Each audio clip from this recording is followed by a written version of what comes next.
présente Sud Radio Berkov dans tous ses états. Non, c'est pas l'Allemagne en 40, c'est l'Australie, Sydney en 2023. Gazer les Juifs, gazer les Juifs, gazer les Juifs. Hein. Voilà, on l'entend à nouveau.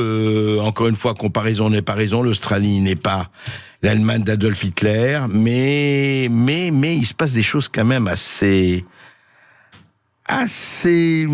allez, comment on peut dire ça, tristement préoccupante.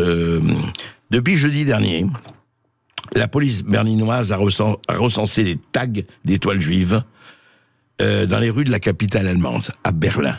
C'est-à-dire qu'à Berlin, on a vu partout les photos et on a enquêté pour savoir si c'était pas du fake. Ce n'est pas du fake, c'est pas du faux.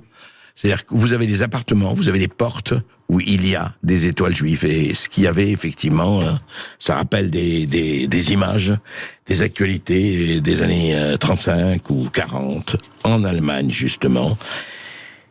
Et voilà où on en est des deux côtés. C'est-à-dire qu'il y a aujourd'hui une espèce de climat, et on en parlera aussi dans les bravos, mais il y a un climat qui monte et un climat nauséabond, qui est un climat de haine, qui est un climat de...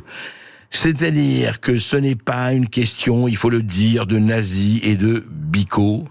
Ce n'est pas une question de youpin, mais on entend des gens chez qui ça remonte, hein, comme une bouche d'égout, ça remonte, voilà. Ça remonte, c'est la haine, effectivement, il n'y a plus de raisonnement, il n'y a plus de rationnel, on est là, on est les uns contre les autres, les uns veulent tuer les autres, et il faut le dire. D'un côté, on dit, voilà, Israël ne doit plus exister, c'est fini, il faut éradiquer Israël, ils le disent, les leaders du Hamas au Qatar l'ont très bien dit, la charte du Hamas le dit, le Hamas n'est pas évidemment tous les Palestiniens, encore moins tous les musulmans. Il n'empêche que, effectivement, ces choses sont dites.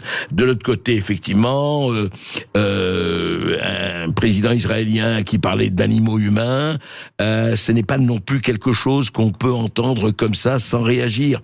Alors, il ne s'agit pas d'envoyer dos à dos les gens. Il s'agit de dire qu'on ne peut pas, nous ici, à Paris, en Europe et ailleurs, confortablement installés sur nos sièges, notre rôle est d'apaiser, en tout cas, dans ce que nous disons, dans ce que nous envoyons, n'envoie pas y avoir des injures, des polémiques, etc. Et c'est assez lamentable que un certain nombre de gens qui ont le pouvoir de la parole et le ministère de la parole, que ce soit des politiques, que ce soit des artistes, que ce soit des membres de la soi-disant élite, que ce soit des sportifs et tout, choisissent leur camp de la manière la plus lamentable possible, c'est-à-dire en disant voilà, tel c'est l'empire du mal, tel c'est l'empire du bien. Ça, c'est inadmissible et c'est pas possible et on ne l'admettra pas ici, j'espère aussi ailleurs.